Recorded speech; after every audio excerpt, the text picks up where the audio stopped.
नमस्कार दोस्तों, मेरा नाम है डॉक्टर नम्रता श्रीवास्तव और आज इस वीडियो में मैं उन लोगों के लिए जानकारी लेकर आई हूं जिनका कोलेस्ट्रॉल लेवल थोड़ा बढ़ा हुआ है।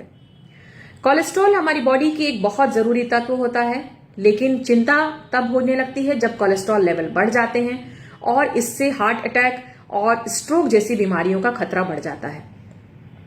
हमारी बॉडी में मुख्यतः कोलेस्ट्रॉल दो प्रकार के होते हैं। एक होता है गुड कोलेस्ट्रॉल, यानी हमारी बॉडी के लिए बहुत जरूरी और बहुत फायदेमंद है, जिसे एचडीएल कहा जाता है। और एक होता है हमारी बॉडी में बैड कोलेस्ट्रॉल, यानी एलडीएल और वीएलडीएल। ये भी हमारी बॉडी के लिए उतने ही जरूरी होते हैं, लेकिन ये समस्या तब खड़ी हो जाती है जब इनकी मात्रा बढ़ने लगती है और ये हमारी बॉडी के लिए खतरा पैदा करते हैं। इसलिए ये आवश्यक है कि अगर आपका एलडीएल और वीएलडीएल बढ़ा हुआ है तो आप अपनी डाइटरी मॉडिफिकेशन करें, आप अपने खान पान में कुछ ऐसे बदलाव जरूर करें जिससे कि कोलेस्ट्रॉल लेवल आपका कंट्रोल में रहे। आज इस वीडियो में मैं आपको कुछ ऐसे हर्बल इंग्रेडिएंट्स के बारे में बता रही हूं जिनको कि आप डेली अपनी डाइट में इनकॉर्पोरेट कर सकते हैं, यूज कर सकते हैं, जिससे कि ना सिर्फ आपकी इम्यूनिटी स्ट्रेंथन हो सकती है, एनहेंस होती है, बल्कि आपकी ओवरऑल हेल्थ भी सुधरती है। सबसे पहले हमारी लिस्ट में आता है जिसे कि हम डेली यूज कर सकते हैं, और वो है ओट्स। ओट्स आजकल बहुत कॉमन है और इसे नाश्ते के रूप में प्रयोग किया जाता है। ओट्स के अंदर सोल्यूबल फाइबर बहुत अच्छी मात्रा में होता है और ओट्स की खासियत होती है कि जब ये हमारे गट के अंदर जाता है, जब हमारी आंतों के अंदर जाता है, तो ये वहां पे जो एक्सेस शुगर है और फैट है उसको एब्जॉर्ब होने से रोकता है, और इसी कारण हमारी बॉडी का एचडीएल यानी गुड कोलेस्ट्रॉल बढ़ता है और वीएलडीएल और एलडीएल यानी बैड कोलेस्ट्रॉल घटता है। तो इसलिए अगर हम ओट्स को डेली अपनी डाइट में यूज करते हैं तो ये हमारे कोलेस्ट्रॉल प्रोफाइल को मेंटेन करने में काफी मदद कर सकता है। इसी तरह का मिलता जुलता एक दूसरा अनाज है और वो है जौ। जौ, जिसे इंग्लिश में बार्ली भी कहते हैं, एक बहुत ही अच्छा मोटा अनाज होता है। पहले के जमाने में ये बहुत यूज होता था, लेकिन आजकल इसका प्रयोग काफी कम है। लेकिन आपको जानकर आश्चर्य होगा कि इस मोटे अनाज के अंदर इतनी ताकत है कि ये आपके कोलेस्ट्रॉल प्रोफाइल को पूरी तरीके से मेंटेन रख सकता है। जौ के अंदर भी सोल्यूबल फाइबर होते हैं, ये आपके एक्सेस शुगर और एक्सेस फैट को बढ़ने से रोकता है, साथ ही साथ आपको आपके डाइजेशन को भी इंप्रूव करता है, जिससे कि आपकी ओवरऑल हेल्थ भी सुधरती है। जौ को इस्तेमाल करने का सबसे आसान तरीका यह है कि जौ का सत्तू आजकल मार्केट में इजीली अवेलेबल है, यानी पाउडर्ड फॉर्म में इजीली अवेलेबल है, और इसको अगर आप पानी में घोल के या इसको किसी भी तरीके से यूज करते हैं, इसकी पतली रोटी बना के भी खाते हैं, तो इससे आपको काफी बेनिफिट मिल सकता है। तीसरी हमारी लिस्ट में जो बहुत ही फायदेमंद है, जिसे कि आप सुपर फूड भी कह सकते हैं, और वो है आंवला। आंवला यानी इंडियन गूसबेरी हमारे यहाँ बहुत कॉमन है और हर घर में प्रायः यूज होता है। सबसे बड़ी बात आंवले के साथ ये है कि ये एक ऐसी चीज है जो कि हर फॉर्म में फायदेमंद है।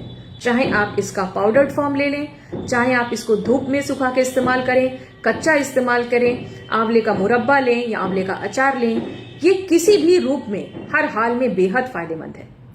आंवले के अंदर ना सिर्फ एंटी माइक्रोबियल गुण होते हैं, एंटीऑक्सीडेंट गुण होते हैं, ये आपकी ओवरऑल इम्यूनिटी को भी बढ़ाता है और हमारी एज को भी, एजिंग प्रोसेस को भी ये धीमा कर देता है।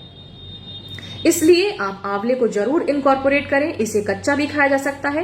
1 या 2 आंवला अगर आप डेली खाते हैं आंवले के सीजन में तो ये काफी बेनिफिट करता है। इसके साथ ही साथ अगर कच्चा आंवला आपको उपलब्ध नहीं हो पा रहा है तो आप आंवले का पाउडर या फिर आप आंवले का मुरब्बा या फिर अचार भी यूज कर सकते हैं। नेक्स्ट हमारी लिस्ट में आता है मेथी। मेथी, जिसे फेनुग्रीक सीड्स भी कहा जाता है, फाइबर का एक बहुत अच्छा सोर्स होता है, हमारे लीवर को मजबूत करता है, हमारे लिवर से टॉक्सिन्स को निकालता है और हमारे गट हेल्थ को भी इंप्रूव करता है। एक ऐसी चीज है ये मेथी जिसको कि आप किसी भी फॉर्म में, पाउडर फॉर्म में यूज कर सकते हैं या सब्जी वगैरह में छौंक लगाने में इस्तेमाल कर सकते हैं, लेकिन अगर आप इसका रेगुलर यूज करते हैं तो आपको इसका बेनिफिट जरूर दिखाई देगा। मेथी का पाउडर्ड फॉर्म ज्यादातर शुगर के मरीज यूज करते हैं, लेकिन आपको जानकर आश्चर्य होगा कि कोलेस्ट्रॉल इंप्रूव करने के लिए भी मेथी सीड्स यानी मेथी बहुत ही फायदेमंद है। नेक्स्ट हमारी लिस्ट में आता है लहसुन। लहसुन हमारे घरों में इस्तेमाल किए जाने वाला एक ऐसा हर्ब है जो कि बहुत ज्यादा फायदेमंद है। इसके अंदर एंटी माइक्रोबियल, एंटीऑक्सीडेंट और इम्यूनिटी इनहैंसिंग गुण होते हैं। इसके अंदर एक एलिसिन नाम का कंपाउंड होता है और ये एलिसिन कंपाउंड की वजह से ही हमारे बॉडी का कोलेस्ट्रॉल लेवल इंप्रूव करता है। तो आप लहसुन को 1 या 2 कच्ची कली खाली पेट भी खा सकते हैं या फिर इसे सब्जी वगैरह में भी यूज कर सकते हैं। नेक्स्ट हमारी लिस्ट में जो आता है वो है ग्रीन टी। आजकल ग्रीन टी बहुत कॉमन है, बहुत सारे लोग इसको प्रेफर करने लगे हैं और ग्रीन टी अगर 1 या 2 कप आप डेली लेते हैं विदाउट शुगर यानी बिना चीनी के, तो आपको फायदा जरूर मिलता है और इससे वेट मैनेजमेंट भी होता है। आपका जब कोलेस्ट्रॉल घटता है, आपकी जो एक्सेस फैट है जब वो रिड्यूस होता है तो आपका कोलेस्ट्रॉल लेवल अपने आप डाउन जाने लगता है। इसको भी ज्यादा मात्रा में यूज नहीं करना चाहिए। हमेशा ग्रीन टी वगैरह 1 या 2 कप से ज्यादा नहीं लेना चाहिए, क्योंकि किसी भी चीज की अधिकता अगर आप करते हैं, बिना सोचे समझे अंधाधुंध इस्तेमाल करते हैं, तो उसके भी साइड इफेक्ट होते हैं। तो इन सभी इंग्रेडिएंट्स को जो मैंने आपको बताए, हर्बल इंग्रेडिएंट्स को, इनको आप सीमित मात्रा में यूज करें। इनको आप ज्यादा मात्रा में यूज नहीं करेंगे और अगर डेली थोड़ी थोड़ी मात्रा में यूज करते हैं तो कुछ समय बाद उसका असर आपको जरूर दिखाई देगा। Last but not the least, जो कि बहुत फायदेमंद है, और वो है ड्राई फ्रूट्स। ड्राई फ्रूट्स के बारे में बहुत बड़ा एक संदेह रहता है सबके मन में, एक मिथ रहता है, एक भ्रामक लोगों के मन में रहता है कि अगर हम इसको लेंगे तो हमारा कोलेस्ट्रॉल लेवल बढ़ जाएगा। लेकिन कुछ जो ऐसे नट्स हैं जैसे कि बादाम और अखरोट, इनके अंदर कुछ ऐसे एसेंशियल ऑयल्स होते हैं जो कि हमारे हार्ट की मसल्स को स्ट्रॉन्ग करते हैं। इनके अंदर कुछ ऐसे विटामिन होते हैं, खासतौर से विटामिन ई, जो कि हमारी ब्लड वेसल्स को मजबूत बनाते हैं। और इनके अंदर जो नेचुरल ऑयल्स होते हैं वो हमारे हार्ट की हेल्थ को बढ़ाते हैं, हमारे हार्ट को स्ट्रेंथन करते हैं। लेकिन ध्यान रखने वाली बात यह है कि जो भी आप यूज करें उसको, मैंने कहा कि आप सीमित मात्रा में यूज करें, उसका एक लिमिटेड क्वांटिटी यूज करें। अगर आप 25 से 50 ग्राम तक यूज कर रहे हैं तो आपको कोई नुकसान नहीं होगा, लेकिन अगर आप ज्यादा मात्रा में यूज करेंगे तो इसका भी साइड इफेक्ट होता है। एक और चलते चलते मैं आपको बता दूं कि जो एक बहुत बड़ा डाउट होता है कोलेस्ट्रॉल पेशेंट्स के मन में कि उन्हें ऑयल कौन सा लेना चाहिए, यानी खाने बनाने के लिए क्या उन्हें ऑयल इस्तेमाल करना है या नहीं इस्तेमाल करना है। देखिए, ऑयल तो हमारे भारतीय घरों के लिए बहुत ही एक इम्पॉर्टेंट चीज है। बिना ऑयल के लिए तो सोचते ही नहीं कि कोई सब्जी बन सकती है। लेकिन ऑयल्स में भी कई प्रकार के होते हैं। इसमें जैसे कि आपका ऑलिव ऑयल है, कैनोला ऑयल है, सनफ्लावर ऑयल है, यानी सूरजमुखी के तेल का जो तेल होता है, या फिर मस्टर्ड ऑयल, ये काफी फायदेमंद है। लेकिन इनको जब आपको इस्तेमाल करना है तो ये कम क्वांटिटी में इस्तेमाल करना है। तेल इस्तेमाल करने का मतलब ये नहीं है कि आप इसको ज्यादा मात्रा में इस्तेमाल करें।